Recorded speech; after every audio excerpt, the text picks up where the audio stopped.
Good morning all of you. स्वागत है आपका मेरे YouTube channel simmering star classes में। मैं हूं आपकी एजुकेटर ममता उपाध्याय। दोस्तों, जैसे कि आपको पता है, हम अपनी वीडियो में यूपी जीआईसी लेक्चरर का पीवाईक्यू सॉल्व कर रहे हैं, जो कि आपके आने वाले पेपर जैसे यूपी पीजीटी जीआईसी लेक्चरर में बहुत ही हेल्पफुल होगा। चलिए दोस्तों, देर ना करते हुए देखते हैं कि पीवाईक्यू में कौन कौन से प्रश्न पूछे जा सकते हैं या पूछे गए हैं।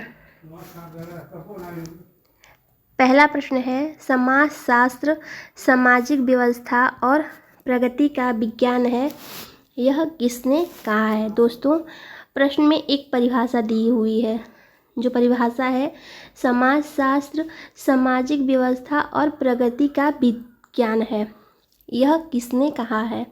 ऑप्शन है P.A. Sorokin, Herbert Spencer, Auguste Comte या मैक्स वेबर। तो दोस्तों, समाजशास्त्र को सामाजिक व्यवस्था और प्रगति का विज्ञान मानने वाले जो विद्वान हैं वो अगस्त काम्ट हैं। अगस्त काम्ट ने ही समाजशास्त्र को सामाजिक व्यवस्था माना है और प्रगति का विज्ञान माना है। आपका ऑप्शन जो सी है अगस्त काम्टे, वह सही हो जाएगा। अगला प्रश्न है, निम्न में से कौन सामाजिक समूह के निर्माण में आवश्यक है। दोस्तों, प्रश्न में पूछा जा रहा है सामाजिक समूह में या सामाजिक समूह के निर्माण में आवश्यक तत्व नहीं है। सॉरी दोस्तों, मैंने नहीं देखा। और हाँ, आप भी इस चीज़ का बहुत ही ध्यान रखिएगा कि प्रश्न में नहीं है पूछा गया है या है पूछा गया है। ऑप्शन है एक से अधिक व्यक्ति, खोज, समान लक्ष्य या लक्ष्यों या अंतः क्रिया। तो दोस्तों, सामाजिक समूह के निर्माण में जो आवश्यक तत्व नहीं है वो ऑप्शन बी हो जाएगा, खोज। क्योंकि सामाजिक समूह के निर्माण में एक से अधिक व्यक्ति, समान लक्ष्य या सामान्य लक्ष्यों को कह लें या अंतः क्रियाओं को कह लें, तो ये सब चीज़ें जो है वो बहुत ही महत्वपूर्ण हैं और आवश्यक तत्व हैं। तो इसलिए हमारा ऑप्शन बी सही हो जाएगा, क्योंकि खोज जो है वो सामाजिक समूह के निर्माण के लिए आवश्यक नहीं है। अगला प्रश्न है, व्हाट इज सोशियोलॉजी नामक पुस्तक किसने लिखी है। दोस्तों, पुस्तक का क्या नाम है, व्हाट इज सोशियोलॉजी। पूछा जा रहा है कि यह पुस्तक किसने लिखा है। ऑप्शन है टालकाट पार्सन्स, इंग्लिश या N.J. स्मेलर या T.B. बोटमोर। तो दोस्तों, ये जो व्हाट इज सोशियोलॉजी पुस्तक है, इसके लेखक इलेक्स इंग्लिश हैं। तो जो आपका ऑप्शन बी है वह सही हो जाएगा।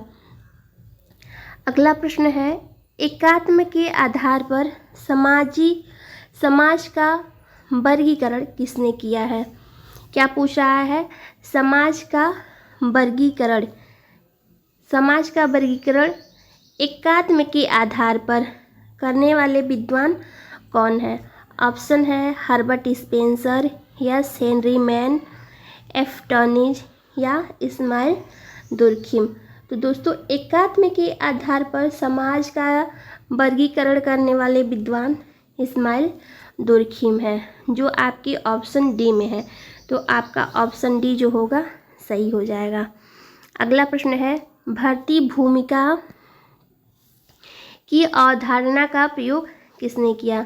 भर्ती भूमिका कह लीजिए या भर्ती भूमिकाओं की अवधारणा कह लीजिए, का प्रयोग किसने किया है। ऑप्शन है R Linton, F.S. Nadel, E Hoffman. दोस्तों, हफमैन हो गया, हाफमैन या R.K. मार्टन।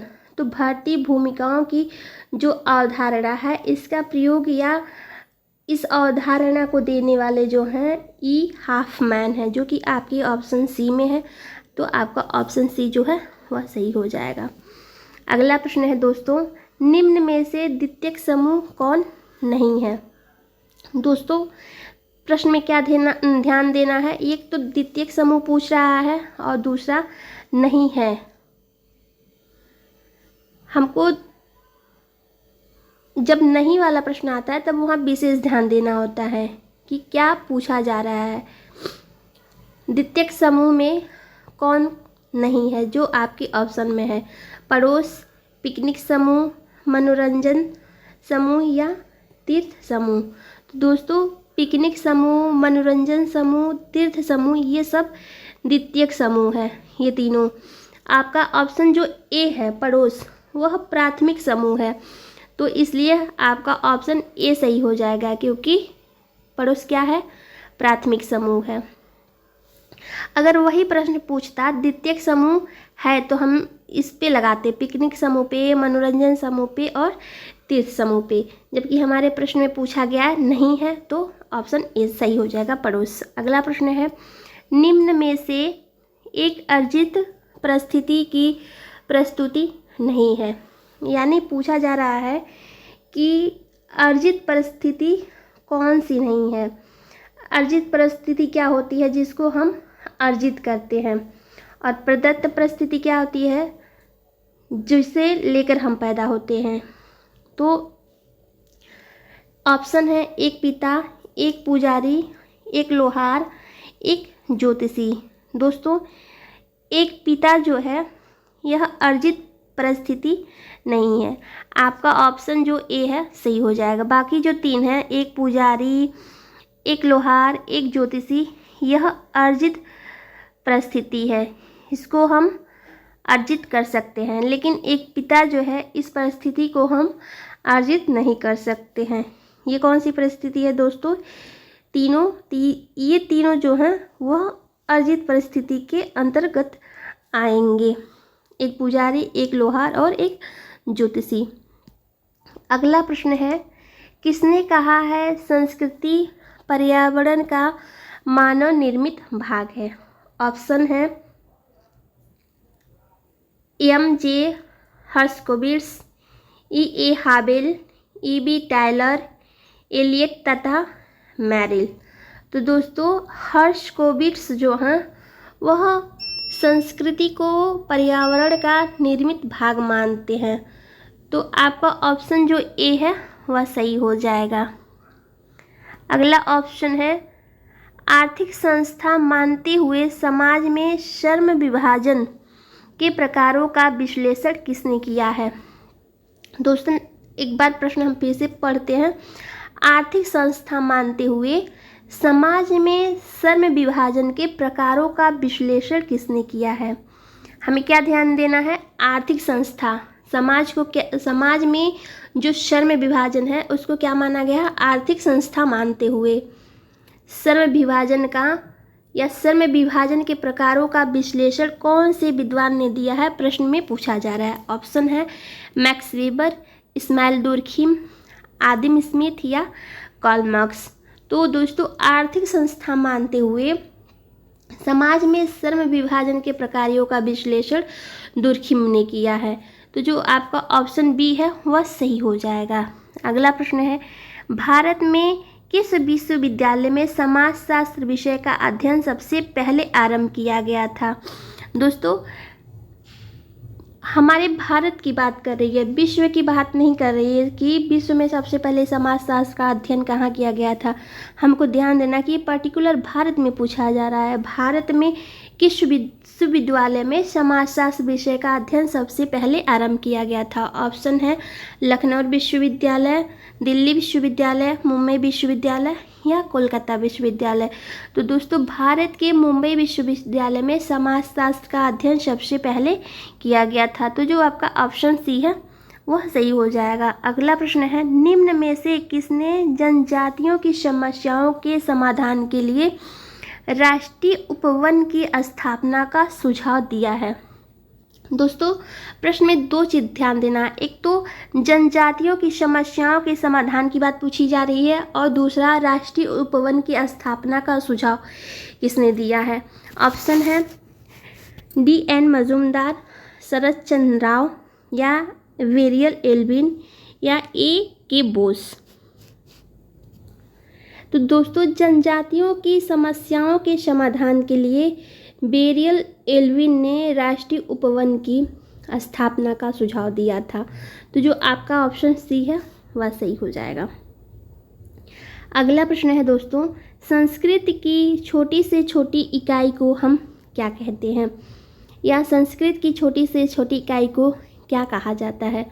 ऑप्शन है सांस्कृतिक तत्व, सांस्कृतिक संकुल, सांस्कृतिक क्षेत्र या सांस्कृतिक प्रतिमान। तो दोस्तों अगर संस्कृत की सबसे छोटी से छोटी इकाई हो तो हम इसको सांस्कृतिक तत्व कहते हैं। तो जो आपका ऑप्शन ए है वह सही हो जाएगा। अगला प्रश्न है, निम्न में से कौन ट्रांसपेरेंसी का एबिल 1990 नामक पुस्तक से संबंधित है। यानी जो आपके ऑप्शन में है वह ट्रांसपेरेंसी का एबिल 1990 ये पुस्तक का नाम है दोस्तों। ट्रांसपेरेंसी का एबिल 1990 पुस्तक का नाम है और पूछा जा रहा है इनसे संबंधित कौन है, यानी इस पुस्तक को लिखने वाले कौन हैं। ऑप्शन है मिशेल फूको, ज्या बोडीलाई, एंथनी गिडेंस या जक दरिदा। तो दोस्तों जो ज्या बोडीलाई हैं वह इस पुस्तक से संबंधित हैं या इनकी ये पुस्तक है ट्रांसपेरेंसी ऑफ एबिल 1990। तो जो आपका ऑप्शन बी है वह सही हो जाएगा। अगला प्रश्न है, social theory and social structure नामक पुस्तक के लेखक कौन है। दोस्तों ये भी पुस्तक ही है। आपका जो अगला प्रश्न है वो भी पुस्तक है या यूं ही कह ले तो बुक है। इसके लेखक कौन है, social theory and social structure. Option है आर के मॉर्टन, टी पार्सन्स, एस नाहेल या लेवी स्ट्रॉस। तो दोस्तों social theory and social structure जो पुस्तक है इसके लेखक आर के मॉर्टन है। तो जो आपका ऑप्शन ए है वह सही हो जाएगा।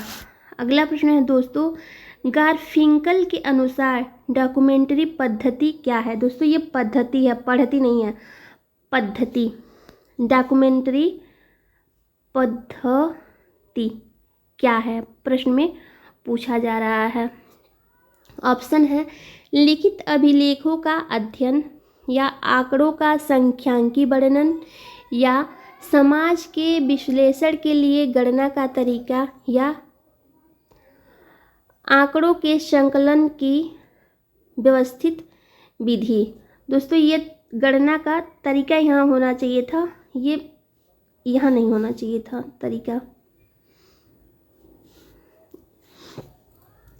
तो दोस्तों गारफिंकल के अनुसार जो डॉक्यूमेंट्री पद्धति है इसमें समाज के विश्लेषण के लिए गणना का जो तरीका है वह सही हो जाएगा, क्योंकि गारफिंकल के अनुसार डॉक्यूमेंट्री पद्धति यही है जो समाज में गणना का या समाज के विश्लेषण के लिए जो गणना का तरीका है उसका इसमें इस्तेमाल किया जाता है। तो आपका ऑप्शन जो सी है वह सही हो जाएगा। अगला प्रश्न है दोस्तों, ग्रामीण समाजशास्त्र की उत्पत्ति सबसे पहले कहाँ हुई थी। ऑप्शन है फ्रांस में, अमेरिका में, इंग्लैंड में या जर्मनी में। तो दोस्तों ग्रामीण समाजशास्त्र की उत्पत्ति सबसे पहले अमेरिका में हुई थी और वो भी हुई थी कौन से वर्ष में, तो 1876 इस सन में ग्रामीण समाजशास्त्र की जो उत्पत्ति है वह अमेरिका में एक व्यवस्थित विज्ञान के रूप में हुई थी। अगला प्रश्न है दोस्तों, निम्नलिखित में से किसने परिस्थिति को प्रमुख प्रभुत्वशाली परिस्थिति एवं नियंत्रणकारी परिस्थिति के रूप में वर्गीकृत किया है। यानी प्रश्न में परिस्थिति को प्रमुख प्रभुत्वशाली परिस्थिति एवं नियंत्रणकारी परिस्थिति के रूप में वर्गीकरण जो किया है इनका नाम पूछा जा रहा है। ऑप्शन है टालकाट पार्सन्स, आर के मॉर्टन, राल्फ लिंटन या जी.एच. मीड। तो दोस्तों राल्फ लिंटन ने परिस्थिति को प्रमुख प्रभुत्वशाली परिस्थिति एवं नियंत्रणकारी परिस्थिति के रूप में वर्गीकृत किया है। तो जो आपका ऑप्शन सी है राल्फ लिंटन वह सही हो जाएगा। अगला प्रश्न है दोस्तों, निम्न में से कौन गलत है? 4 ऑप्शन दिए हुए हैं, उनमें आपको देखना है कि कौन सा ऑप्शन जो है गलत दिया हुआ है। पहला ऑप्शन है समाजशास्त्रीय मूल्यों को तथ्यों के रूप में मानते हैं, यानी जो समाजशास्त्री हैं वह मूल्यों को तथ्यों के रूप में मानते हैं। दूसरा ऑप्शन है समाजशास्त्र उन्मुखता में गैर भाग्यवादी होता है। समाजशास्त्र क्या होता है? उन्मुखता में गैर भाग्यवादी होता है। तीसरा ऑप्शन है समाजशास्त्र विशिष्ट अर्थ रखता है, ना कि सामान्य अर्थ। और चौथा ऑप्शन है समाजशास्त्र नैतिक अधिनियमों को अभिव्यक्ति करता है। तो दोस्तों जो आपका ऑप्शन है सी, यह गलत हो जाएगा, क्योंकि समाजशास्त्र विशिष्ट अर्थ रखता है, ना कि सामान्य अर्थ। यह ऑप्शन आपका गलत हो जाएगा, क्योंकि समाजशास्त्र एक सामान्य विज्ञान है और ये सामान्य अर्थ रखता है, ना कि ये विशिष्ट विज्ञान है जो कि यह विशिष्ट अर्थ रखेगा। तो आपका ऑप्शन सी जो है सही हो जाएगा। अगला प्रश्न है भूमिका संघर्ष की अवधारणा किसके द्वारा विकसित की गई है? कौन सी अवधारणा पूछा जा रहा है दोस्तों? भूमिका संघर्ष की अवधारणा। ऑप्शन में है Ralph Turner, SF नाडेल, RK Merton या राल्फ लिंटन। तो दोस्तों भूमिका संघर्ष की जो अवधारणा है वह राल्फ लिंटन द्वारा विकसित की गई है। तो जो आपका ऑप्शन ए है, ऑप्शन डी है, वह सही हो जाएगा। अगला प्रश्न है London, Tokyo, New York, new Delhi, Mumbai के संबंध पर आधारित पुस्तक द ग्लोबल सिटी। कौन सी पुस्तक है दोस्तों? The global city. और किस पे आधारित है? London, Tokyo, New York, new Delhi, Mumbai के संबंध पर आधारित है। पूछा जा रहा है इस पुस्तक को किसने लिखा है? ऑप्शन है ससकिया ससेन, मार्शल मैकलुहान, यम कॉलिंस, एंथोनी गिडेंस। तो दोस्तों ये जो ग्लोबल सिटी, दी ग्लोबल सिटी पुस्तक है, इसको ससकिया ससेन ने लिखी है। तो जो आपका ऑप्शन ए है वह सही हो जाएगा।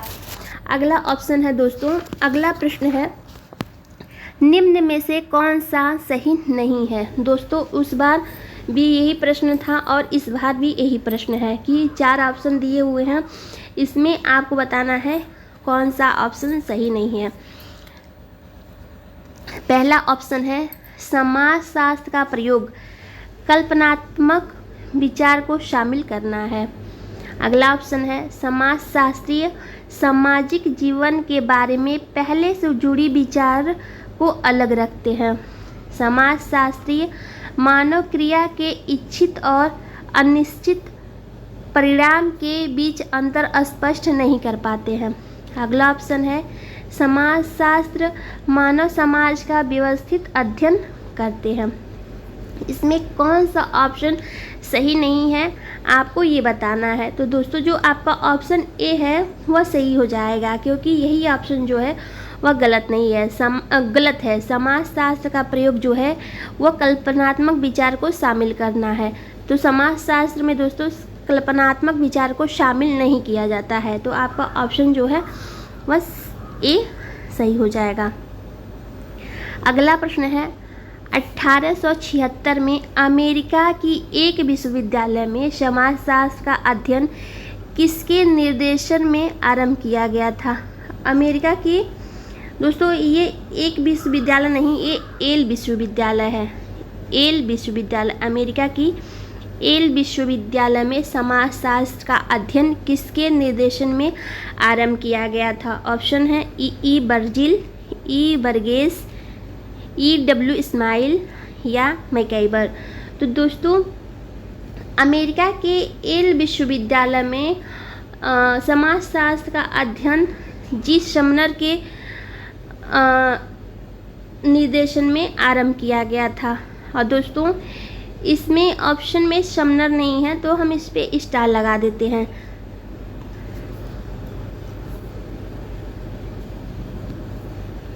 क्योंकि अमेरिका में येल विश्वविद्यालय में समाजशास्त्र का अध्ययन किसके निर्देशन में हुआ था? समनर। दोस्तों ये मैंने अपने मन से ऑप्शन नहीं बनाया है, ये बिल्कुल हूबहू वही प्रश्न है जो आपके PYQ में पूछे गए हैं। तो दोस्तों आप इस चक्कर में ना रहिएगा कि मैंने इसको अपने मन से लिखा हुआ है। दोस्तों वहाँ पे स्टार लगा हुआ था, इसलिए मैंने भी आपको यहाँ स्टार लगा के दिखा दिया है, क्योंकि जी समनर जो हैं वह येल विश्वविद्यालय में समाजशास्त्र का अध्ययन करवाने वाले थे, या इनके निर्देशन में जो था इसका अध्ययन शुरू किया गया था। अगला प्रश्न है, अंतः समूह एवं बाह्य समूहों में अंतर किसने किया है? अंतर समूह और बाह्य समूह में अंतर करने वाले विद्वान कौन हैं, यह प्रश्न में पूछा जा रहा है। WG Sumner, CH कूले, RK Merton या मैकइवर। तो दोस्तों अंतः समूह एवं बाह्य समूह में जो अंतर है, अंतः समूह बाह्य समूह में अंतर करने वाले विद्वान जो हैं WG समनर हैं। आपका ऑप्शन जो ए है वह सही हो जाएगा।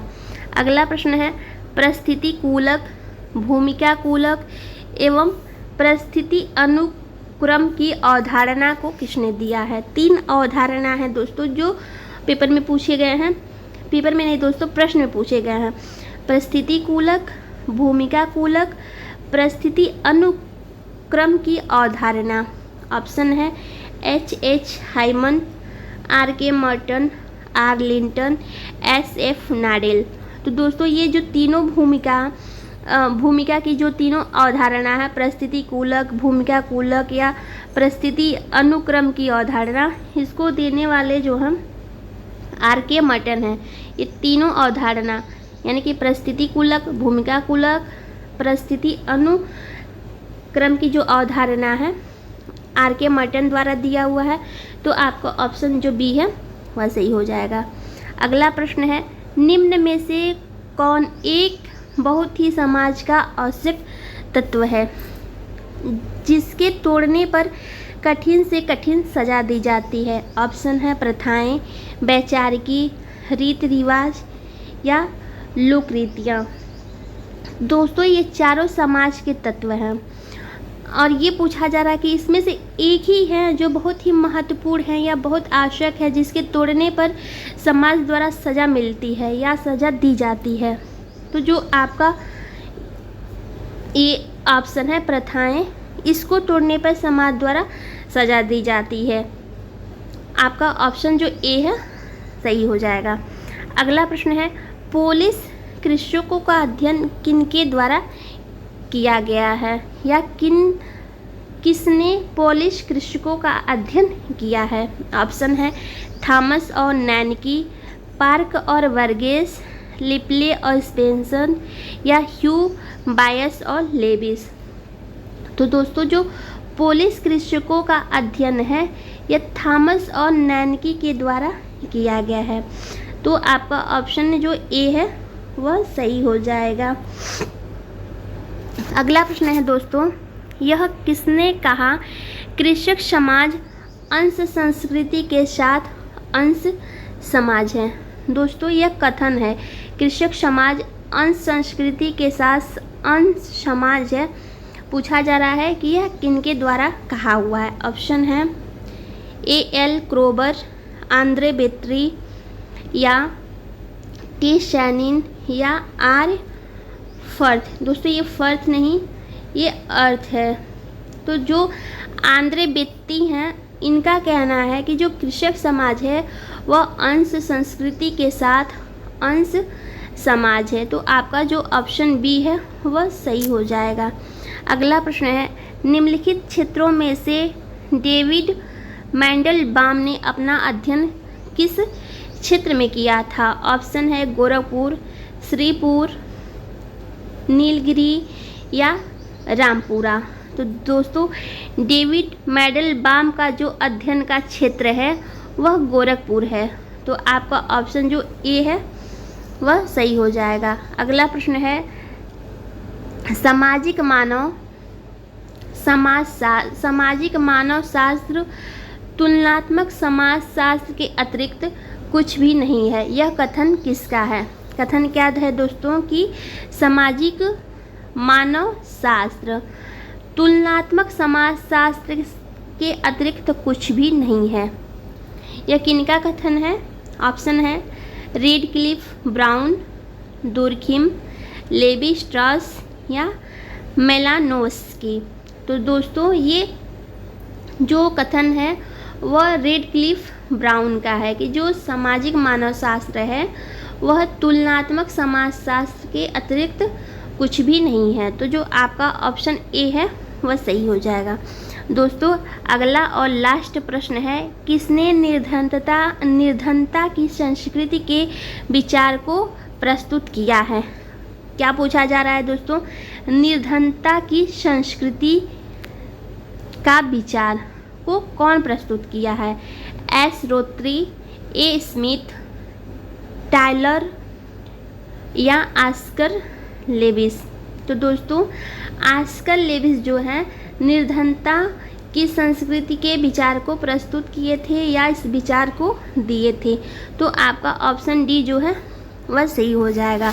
दोस्तों आपको मेरा वीडियो कैसा लगा मुझे कमेंट करके ज़रूर बताएं और चैनल को सब्सक्राइब करें, वीडियो को लाइक करें और अपने मित्रों को शेयर करें। वीडियो को देखने के लिए और मेरे साथ जुड़ने के लिए धन्यवाद। Thank you so much.